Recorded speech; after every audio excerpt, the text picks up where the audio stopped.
Las reformas estructurales de tercera generación en el sexenio de Enrique Peña Nieto tuvieron el objetivo de solucionar de forma concreta los grandes problemas de México, descrito en tres propósitos principales. Elevar la productividad del país para impulsar el crecimiento económico. Afianzar nuestro régimen democrático y de libertades. Y fortalecer y ampliar los derechos de los mexicanos. La reforma energética del sexenio de Enrique Peña Nieto busca modernizar la industria petrolera nacional, confirmando la propiedad de la nación sobre los hidrocarburos, pero con la apertura a la iniciativa privada extranjera y nacional. Este impulsa la producción tanto de crudo como de gas natural, y los puntos claves de la reforma son: Pemex y CFE pasan a ser empresas productivas del Estado. Se conserva el control exclusivo del sistema eléctrico nacional. Los hidrocarburos pueden ser vendidos por quien los posee una vez extraídos del subsuelo. Se crea el Fondo Mexicano del Petróleo, y la generación y comercialización de energía eléctrica serán abiertas a la participación de particulares. Esta reforma fue aprobada por el Senado de la República el 13 de octubre del 2013 y por la Cámara de Diputados un día después, y promulgada el 20 de diciembre de 2013, entrando en vigor un día después. Los objetivos previstos para la reforma energética fueron que bajarán los costos del recibo de la luz y el gas, además de abaratar los bienes que necesiten de estos como materia prima, estimular la inversión y el empleo, reforzar a Pemex y a la CFE. Por la liberación de los precios del mercado bajaría el precio de los combustibles. Pero los resultados y los fallos en la reforma fueron que no se logró el aumento en la producción. Las tarifas de electricidad, gas y combustibles fueron a la alza. No se logró durante el sexenio atraer la competencia suficiente. No se ha reportado el crecimiento económico que se podía esperar con esta reforma. Pues bien, ahora toca el turno de hablar sobre la primera reforma que se impulsa dentro de este paquete de reformas estructurales en el gobierno de Enrique Peña Nieto, bajo este marco de segundo ciclo de modelo neoliberal implementado pues en México.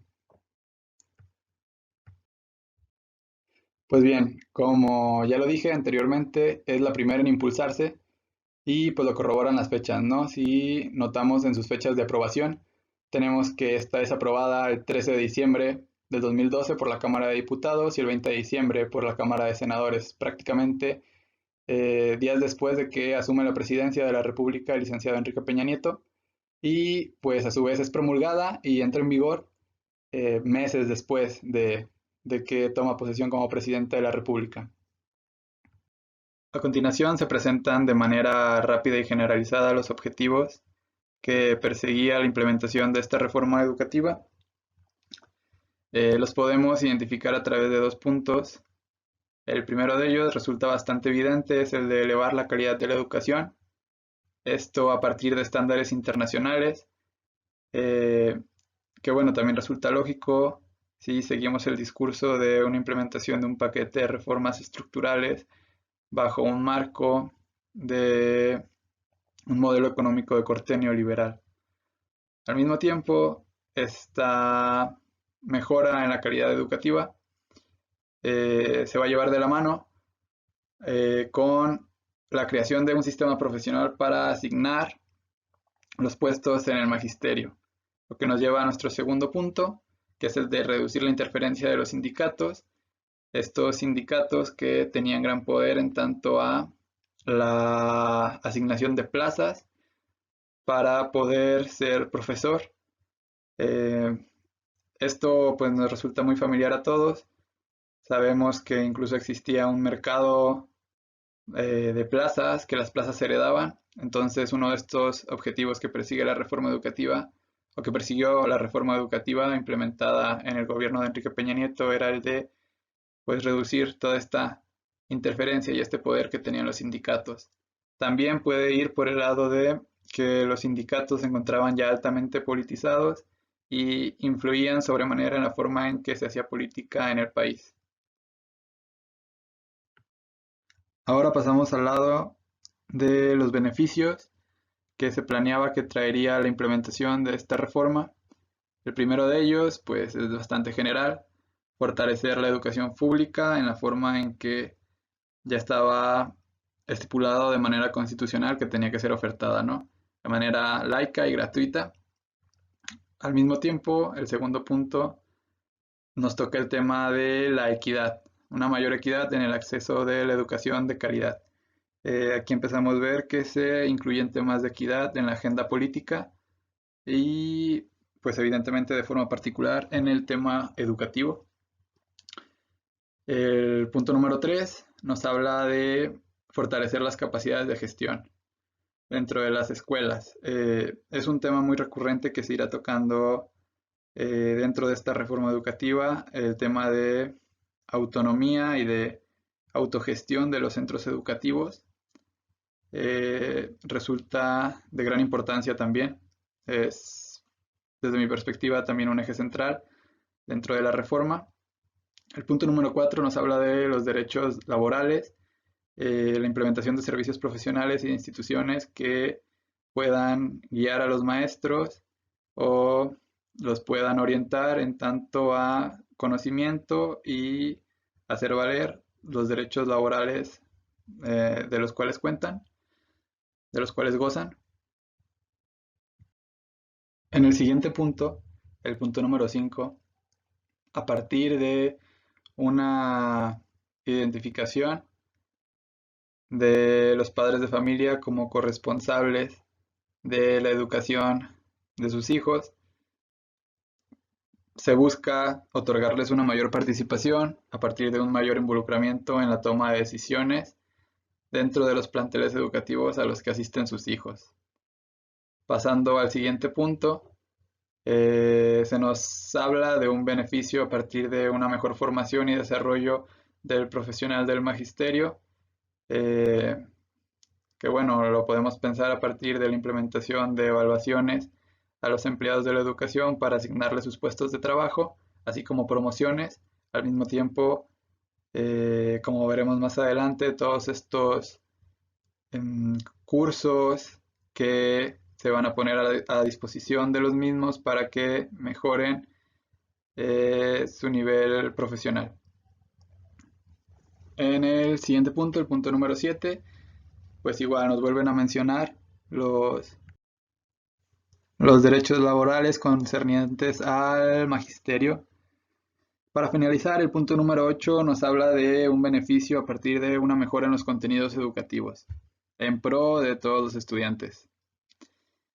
Ahora, si antes de seguir con los contenidos específicos de esta reforma educativa, quisiera detenerme un poquito aquí para analizar el por qué la crítica de esta reforma educativa en tanto a que es más una reforma laboral que una reforma educativa. Y es que si nos fijamos en los beneficios que plantea la misma, a grandes rasgos podríamos incluir 3 solamente de los 8 que se plantean como beneficios directos a fortalecer y a mejorar tanto la educación como los contenidos educativos. La mayoría de estos beneficios van en relación con las formas en que interactúan, en que se asignan y en que se gestionan puestos de trabajo dentro del magisterio. Igual, este debate lo continuaremos más adelante cuando desarrollemos los contenidos específicos, pero es bueno que desde aquí, a partir de aquí, vayamos analizando y teniendo en mente el por qué se le ha criticado tanto a esta, o se le criticó tanto en su momento a esta reforma educativa. Pues bien, ahora pasamos a realizar un análisis más detallado de los contenidos que nos ofrece esta reforma educativa. Empezamos con la propuesta de una autonomía de gestión escolar. Esto se refiere a eliminar esta forma jerárquica para tomar decisiones, una forma completamente vertical, y cambiarla por un mecanismo de toma de decisiones que sea completamente horizontal en tanto a los centros educativos, en el cual esté conformado llámese por maestros, llámese por directivos y llámese por padres de familia. ¿Esto con qué objetivo? Con el objetivo de cumplir, valga la redundancia, los objetivos en materia educativa que se propongan. Bueno, la siguiente propuesta es la de implementar un servicio de asistencia técnica a la escuela. No vamos a entrar mucho a detalles aquí. Esto se refiere a tener al menos un supervisor por zona escolar que pues brinde apoyo en la gestión y también nos dé un acompañamiento y asesorías en las prácticas educativas.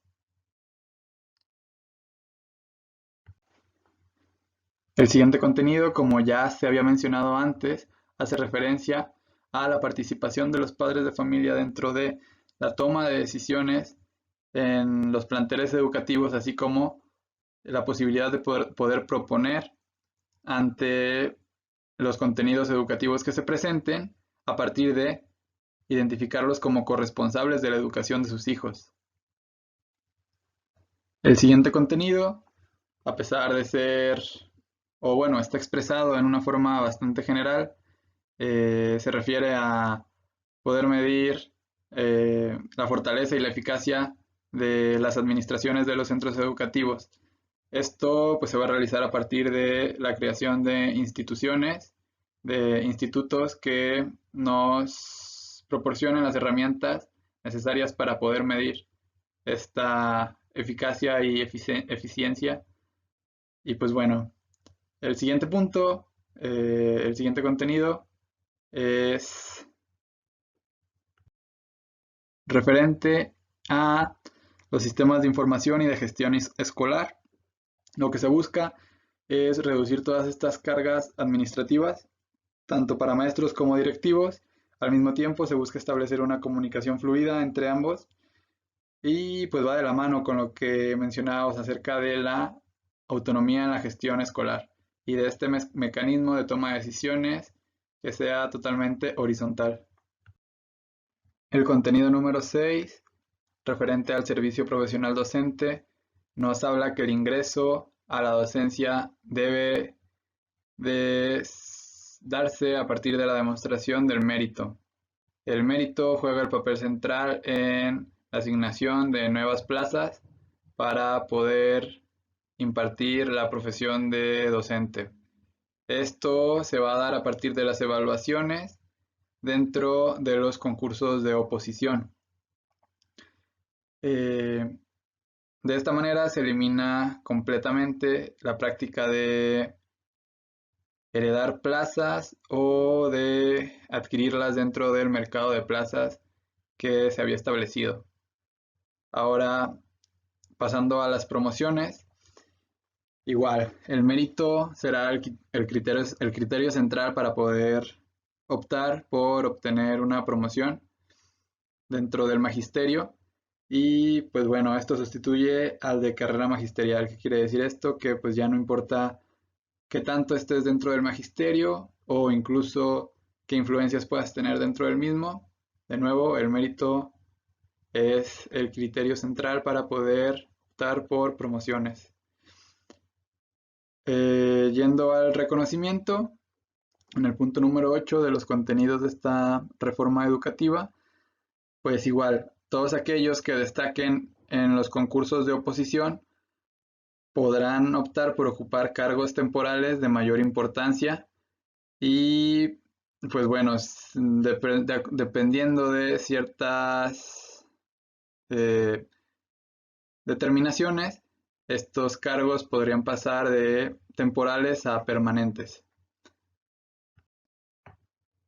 Pasando al punto número 9 de nuestra presentación, referente al contenido de la permanencia docente a partir de los resultados que obtengan en las evaluaciones. Rápidamente se deja en claro que ningún maestro que esté en servicio podrá ser despedido, a pesar de los resultados que obtengan en las evaluaciones. Mencionando este punto, no puedo evitar recordar el cómo mis profes, tanto de sexto de primaria como mayoritariamente durante todo mi periodo de la secundaria, pues expresaban una posición en contra de la reforma educativa, pues grandemente influidos por este punto de la permanencia, porque pues evidentemente tenían miedo a perder sus plazas y existía demasiada incertidumbre en cómo es que iban a estar estructuradas las evaluaciones.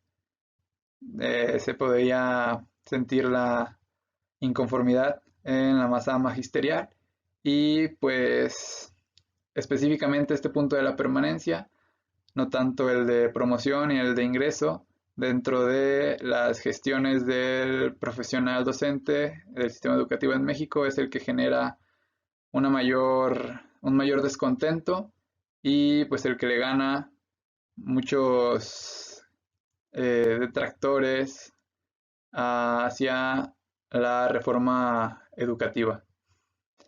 Y pues bueno, la realidad era de que si no lograbas pasar la evaluación, te iban a mandar a un programa remedial para poder corregir tus deficiencias como docente. Una vez cursado este programa remedial, volvías a presentar la evaluación y pues bueno, en total, contando con la evaluación inicial, pues se tenían 3 oportunidades para poder aprobar y poder demostrar que se merece o que se ha ganado por mérito propio la plaza como docente. El punto siguiente, el punto número 10, concerniente a los contenidos sobre formación continua y desarrollo profesional, pues va de la mano totalmente con las autonomías que se otorgan en gestión de centros escolares al personal administrativo, magisterial, tanto también como a los padres de familia que conforman dichos centros educativos, ¿no? Tienen la libertad bajo este marco de un mecanismo de toma de decisiones totalmente horizontal, de decidir el mejor programa que responda y que se adecue a los deseos de superación y desafíos de cada centro escolar. Y pues bueno, ya para finalizar con los últimos contenidos de esta reforma educativa, tenemos la creación del Instituto Nacional para la Evaluación de la Educación. Surge de la necesidad de poder medir a través de las evaluaciones correspondientes de tanto docentes como de personales del magisterio, la eficiencia y la eficacia del sistema educativo y el impacto que han tenido todas las medidas ya mencionadas sobre el mismo, sobre la calidad de la educación. Como no podría ser de otra manera, este organismo tiene que estar dotado de autonomía para poder cumplir sus funciones de manera completamente objetiva. Al mismo tiempo, el Sistema Nacional de Evaluación Educativa confiere al Instituto Nacional de Evaluación Educativa su coordinación. Este instituto se va a encargar también de realizar o de estructurar las evaluaciones con las que se va a juzgar el desempeño de los docentes y el mérito de aquellos que busquen ocupar una plaza en la docencia. Por lo tanto, pues le va a ocupar a este instituto el realizar estas evaluaciones y pues el obtener los resultados de las mismas y darles una posterior interpretación a partir de lo que demande el sistema educativo. De esta manera finalizamos el análisis, un análisis general de la reforma educativa en lo que concierne a los objetivos y los contenidos de la misma que proponen beneficios para todos los educandos. Así pues, damos paso al análisis del cumplimiento de estos objetivos una vez puesta en práctica toda esta legislación. Bueno, ya para finalizar, los objetivos que esta reforma cumplió fue la reorganización del sistema educativo, una reorganización de las escuelas, profesionalización de maestros, mejoró los contenidos educativos, inclusión de la educación, refiriéndose a las personas con alguna discapacidad, estableció un servicio profesional docente con reglas que respetan los derechos laborales de los maestros, respondió a una exigencia social para fortalecer a la educación pública, laica y gratuita. Hizo de la evaluación un mecanismo eficiente para mejorar la calidad de la enseñanza. Mejoró las condiciones para la formación integral de los alumnos. Aumentó el número de escuelas de tiempo completo y creó el Instituto Nacional para la Evaluación de la Educación, aunque tuvo objetivos que no fueron cumplidos, como fue sentar las bases para que los elementos del sistema educativo sean evaluados de manera imparcial, objetiva y transparente. No logró que nuestros alumnos sean educados por los mejores maestros, ni mejoró las carencias de infraestructura en las escuelas más alejadas de nuestro país.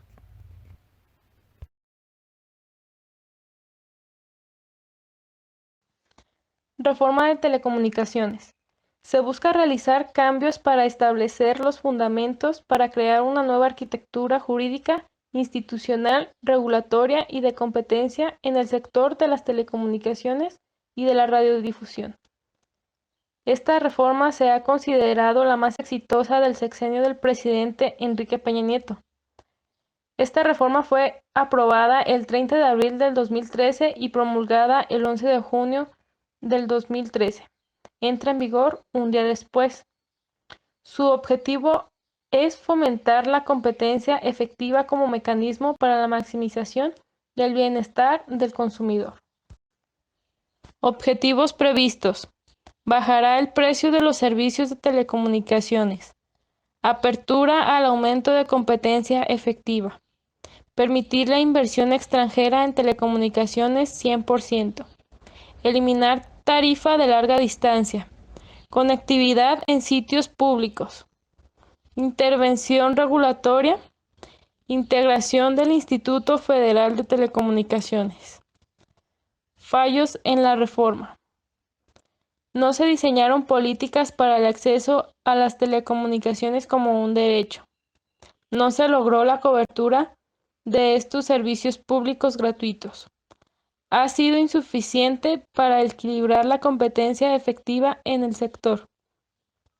No hubo una prohibición en los monopolios, solo un intento de regulación. Hola, buen día. Mi nombre es González Guadarrama Diego y voy a exponer la reforma en competencia económica. El objetivo de la reforma en competencia económica es prevenir, investigar y combatir prácticas monopólicas y barreras que afectan al funcionamiento eficiente de los mercados y asegurar los derechos de los actores económicos creando tribunales especializados en materia de competencia económica y fortaleciendo a las instituciones encargadas de la protección al consumidor. Como beneficios tiene primordialmente tres, que son elevar el nivel de compromiso del gobierno con el libre actuar económico, así como de los inversionistas.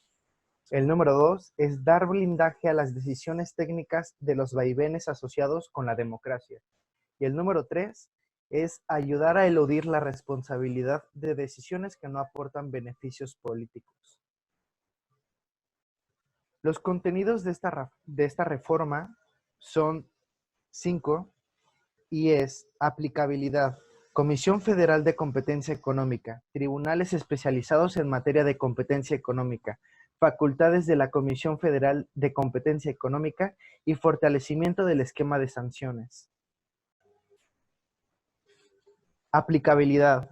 Se aplica a todos los agentes que participen en la actividad económica independientemente del sector o de su tamaño, castigando la explotación abusiva del poder de mercado. Comisión Federal de Competencia Económica, COFESE. Es el nuevo organismo rector en materia de competencia económica y es dotada de autonomía e independencia del gobierno federal, mejorando la fortaleza institucional como agencia reguladora independiente. Tribunales especializados en materia de competencia económica. Se crean el primer y segundo tribunales colegiados de circuito en materia administrativa especializados en competencia económica, radiodifusión y telecomunicaciones, con residencia en el Distrito Federal, actual Ciudad de México, y jurisdicción territorial en toda la República. Facultades de la Comisión Federal de Competencia Económica. Ordenar medidas para eliminar las barreras de competencia a la libre concurrencia. Determinar la existencia de insumos esenciales, regular su acceso a los mismos y ordenar la desincorporación de activos, derechos, partes sociales o acciones de agentes económicos. Se dota a la COFESE de la capacidad para presentar querellas ante el Ministerio Público por la realización de prácticas monopolísticas absolutas, mismas que serán presentadas una vez que la autoridad investigadora de la COFESE emita su realización de este tipo de conductas anticompetitivas y sancionar las mismas una vez realizadas. Fortalecimiento del esquema de sanciones.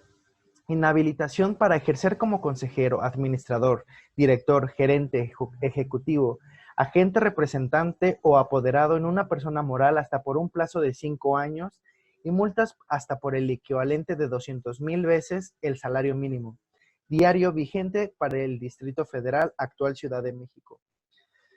Quienes participen directa o indirectamente en prácticas monopolísticas o concentraciones ilícitas o por orden y cuenta de personas morales. El balance final del sexenio, es decir, una evaluación que tuvo la reforma en competencia económica sobre los principales avances y los puntos de fricción. Principales avances. Se crean los tribunales especializados de competencia económica, lo que permite que la revisión de las resoluciones de la Comisión Federal de Competencia Económica y el Instituto Federal de Telecomunicaciones tengan un respaldo jurídico. Queda integrado el Pleno de la COFESE, a la que se concreta su conversión en órgano autónomo. El Poder Ejecutivo presenta la iniciativa para una nueva Ley Federal de Competencia Económica, la cual es aprobada por el Honorable Congreso de la Unión con fecha del 29 de abril del 2014. La Ley Federal de Competencia Económica refleja el justo medio entre la necesidad de contar con autoridades eficaces para combatir el poder de agentes económicos por prácticas monopolísticas, concentraciones ilícitas e imposición de barreras a la libre competencia, y brindar certeza y justicia a todos los agentes económicos que operan en México. La reforma en competencia económica es caso cerrado, si solamente la promulgación de la Ley de Competencia Económica y la creación de la Comisión Federal de Competencia Económica, salvo por la evaluación que pudiera derivarse de las actividades realizadas por este organismo que a continuación se citan. Concentraciones, opiniones sobre licitaciones, concesiones y permisos, opiniones para el otorgamiento, cesión de concesiones y permisos, conductas anticompetitivas, promoción de marcos regulatorios y políticas públicas favorables a la competencia económica en los mercados nacionales. Puntos de fricción. Hasta ahora, los avances logrados en esta reforma no alcanzan a revertir la concentración existente en sectores de producción como el farmacéutico, el transporte terrestre de pasajeros, las telecomunicaciones, la industria del cemento, la televisión de paga y servicios de Internet, el servicio eléctrico o la expedición de gasolina. En las economías regionales y locales, existen muchos agentes económicos que ejercen una muy marcada predominancia en los mercados locales de productos y servicios, que imponen barreras a la entrada de nuevas empresas a la competencia y que no son motivo de acciones de la Comisión Federal de Competencia. En las economías locales existen grandes asimetrías. Por un lado, se tienen las grandes tiendas de autoservicio, almacenes instalados en plazas comerciales con gran afluencia de clientes.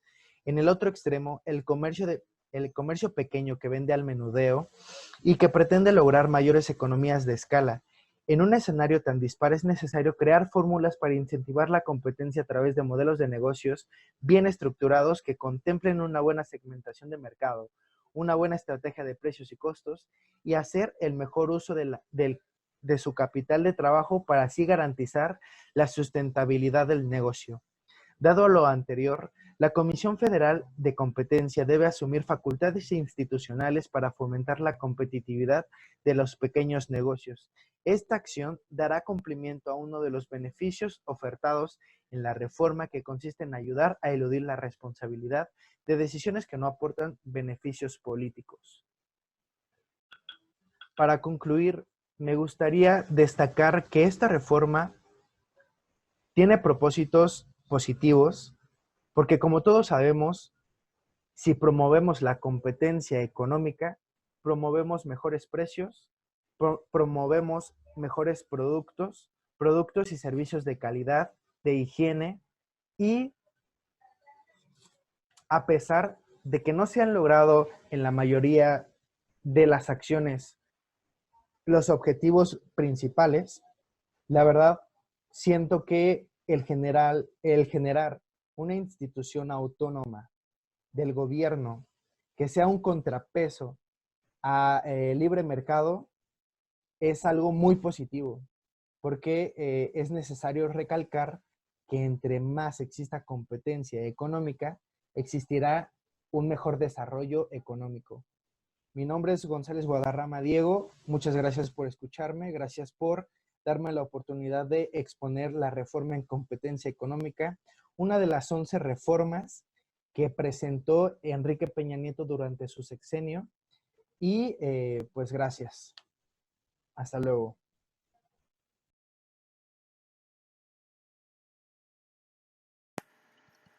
Hablar sobre la reforma laboral. La reforma laboral planteaba tener un acceso a mercados laborales más justos y la creación de más empleos, principalmente en el aspecto de empleos formales, accediendo de tal manera a una transparencia y democracia sindical, el fortalecimiento de las facultades normativas que vigilaran y sancionaran las conductas inadecuadas dentro del ámbito laboral, que se cumpliera la equidad de género, de inclusión y no discriminación, y que se modernizara la justicia laboral. Previo a la reforma laboral, en México existía una tendencia creciente al empleo informal. Esto debido a la baja competitividad de salarios que existía en México, donde dentro de los países de Latinoamérica, México era el segundo que ofrecía los salarios más bajos, superados únicamente por Haití.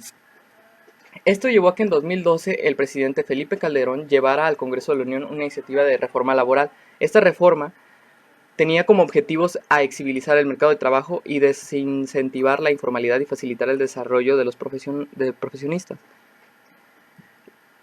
La caída del poder adquisitivo del salario se vio desde muchos sexenios atrás, lo cual sobrepasaba el aumento en los precios de los alimentos. Esto llevó a una pérdida muy considerable dentro del poder adquisitivo de los empleados y que llevó a que se acercaran más a la informalidad, haciendo ingresos bajos e inestables. Los trabajadores afiliados al IMSS en 2013 eran apenas 24 millones, comparados con la cantidad de empleados informales, que aproximadamente eran 29 millones. Dentro de la reforma existían diferentes programas. Uno de ellos era el Servicio Nacional de Empleo, que brindó a más de 7.7 millones de empleados lograr acceder a un empleo o al menos ubicar una entrevista de trabajo. Durante este periodo, de enero a junio del 2014, obtuvieron empleo 700,000 personas. Esto llevaba una meta que se alcanzó de 9.8% en relación a las cifras del año pasado. A través de los servicios de vinculación laboral, el 73.7% obtuvo un empleo y el 26.3% por medio de programas de apoyo al empleo y la atención a situación de contingencia laboral, esto es decir, un seguro de desempleo. Además, existieron programas como Bécate, que capacitaba y colocaban a estudiantes con un total de 195,000 personas. 67% de las personas que se capacitaron obtuvieron un puesto laboral. También se fomentó el fomento al autoempleo del programa de apoyo al empleo, o PAE, donde se llegaron a 3.884 iniciativas con un total de 7.829 beneficiados. También existía un operativo de asistencia técnica y asesorías para el combate de la informalidad. Con esta acción, 300,000 informales se redujeron y esto llevó a una reducción de la tasa de informalidad.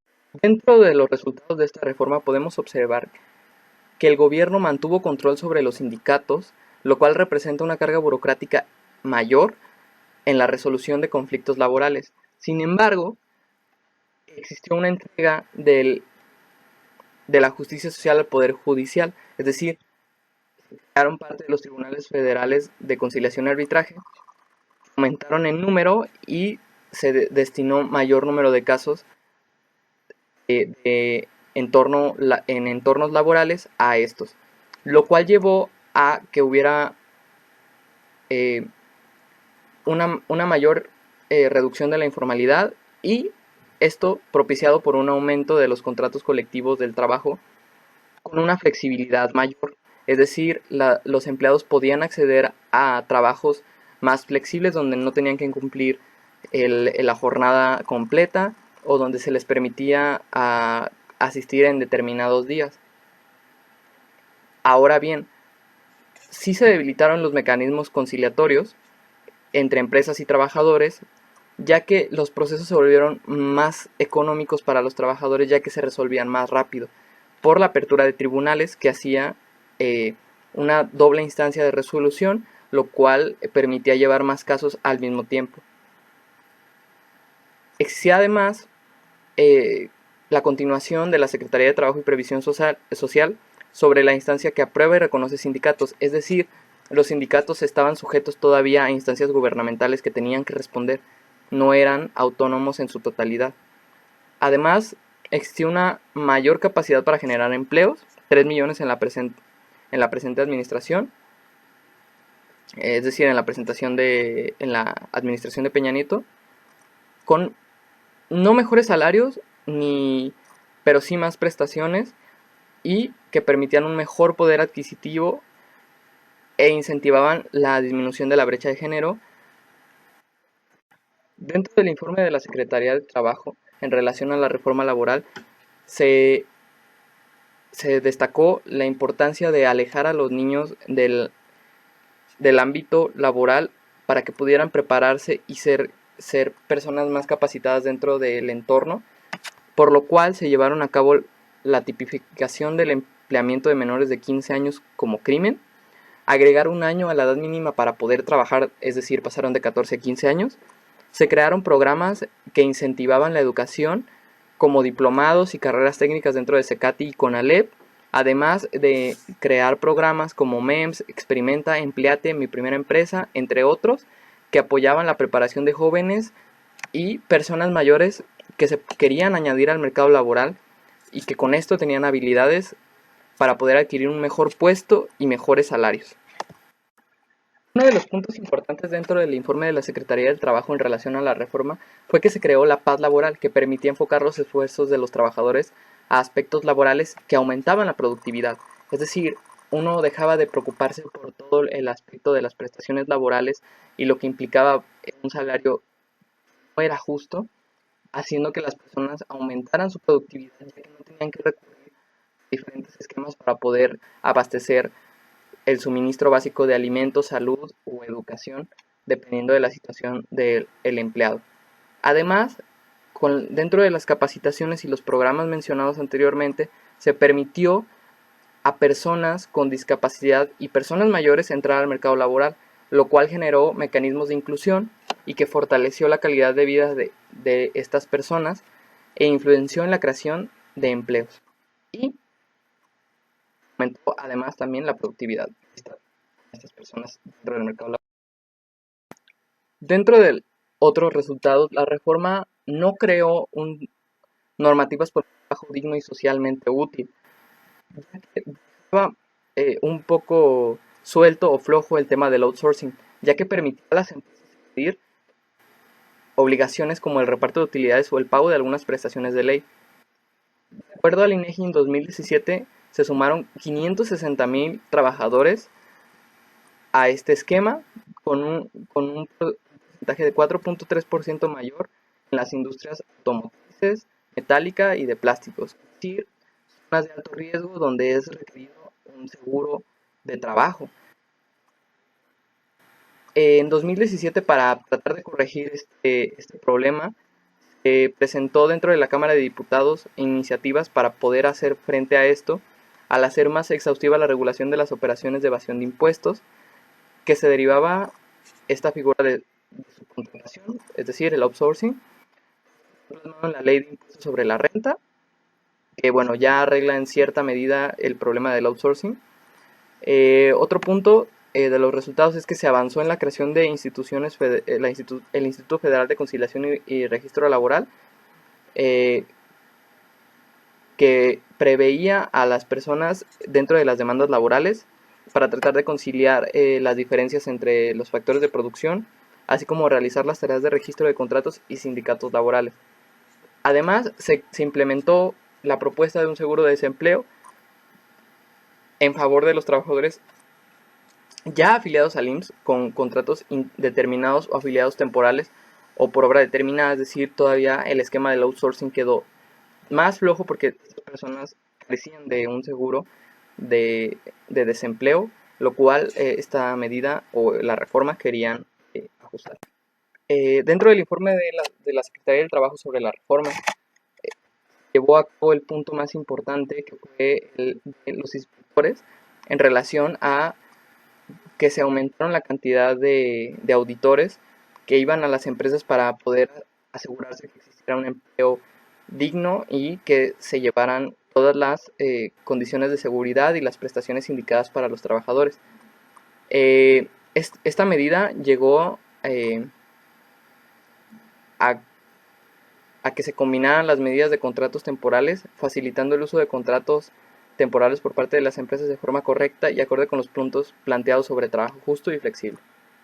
Además, se promovió la Profedet, que aplicaba sanciones a quienes promuevan el alargamiento innecesario de los juicios laborales, ya que los empleadores trataban de alargar lo más posible estos juicios para hacer más caro al trabajador, que al final no podía pagar estos juicios y terminaba por declinar su demanda.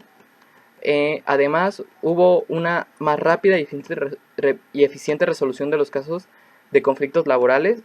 La Profedet apoyó bastante a los trabajadores que necesitaban cobertura en relación a cobrar sus afores, las cuales no permitían sacar los fondos, esto en relación a 6 millones de pesos que existían, que en el 2015, gracias a los modernizados juicios laborales, se pudieron adquirir dentro del apoyo de las instancias gubernamentales.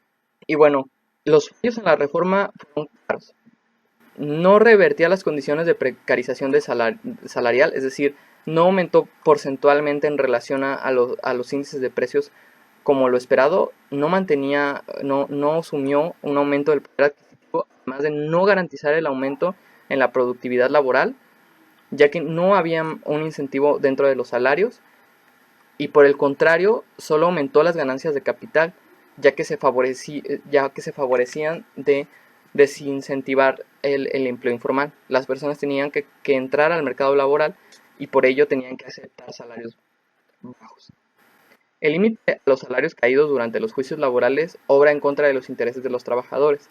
Las jornadas por hora y por obra determinada no generan derechos para las personas contratadas, y los contratos a prueba, es decir, contratos que se adquirían dentro del esquema de flexibilidad para jóvenes, que era su primer empleo, o para personas que tenían problemas para completar una jornada laboral, no recibían los beneficios de seguro social. Y además se mantenían un esquema donde empresas que mantienen contratos a prueba a sus trabajadores durante toda es decir, jamás tienen un contrato fijo. En 2017, los senadores representantes de la Confederación de Trabajo de México y de la Confederación Revolucionaria de Obreros y Campesinos presentaron una iniciativa que lesiona gravemente los derechos de los trabajadores. Es decir, permitir la subcontratación libre, desapareciendo los artículos y reglas creados en la reforma, dejó libre al patrón para seguir escogiendo los sindicatos de su preferencia, se cancelan las garantías vigentes en materia de despido por escrito y en el procedimiento. Es decir, se les permitió a los empleadores de la subcontratación el poder hacer esquemas que los beneficiaran a costa de los trabajadores.